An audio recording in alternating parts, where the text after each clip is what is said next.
আমরা যাব মদিনা করব নবীর জিয়ারত তবে মিটবে মনের বাসনা গো আল্লাহ তবে মিটবে মনের বাসনা মোহাম্মদে বলুন সুবহানাল্লাহ।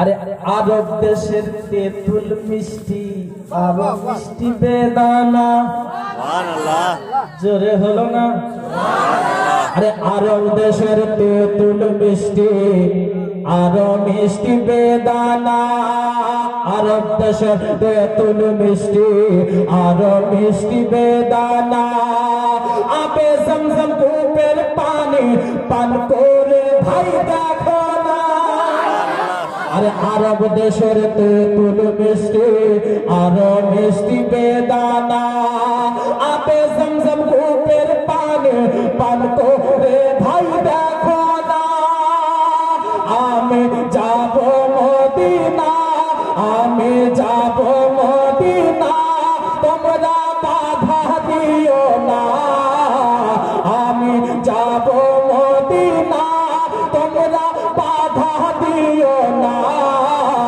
তবে মিটবে মনের বাসনা গো আল্লাহ তবে মিটবে মনের বাসনা। আচ্ছা আপনারা চান না যে মক্কাতে গিয়ে আবে জমজমের পানি পান করি? আমার নবী বলেছেন, আমার নবীর হাদিস, মৃত্যু ব্যতীত আবে জমজমের পানি প্রত্যেকটা অসুখের ওষুধ। জোরে বলুন সুবহানাল্লাহ।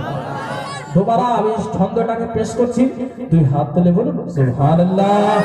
আরেকবার বলেন ইয়া রাসূলুল্লাহ।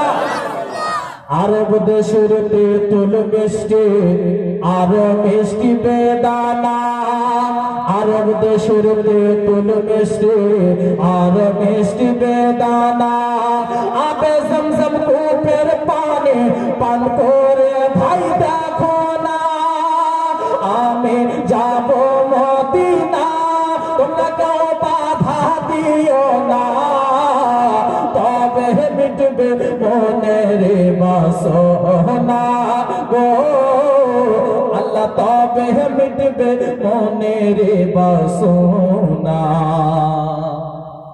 কেউ টাকাওয়ালা আছে তো তার নসিবে লভে না, আর কেউ গরিব থাকে তো আমার নবীর ইশারা হয়তো সে মক্কা চলে যায়।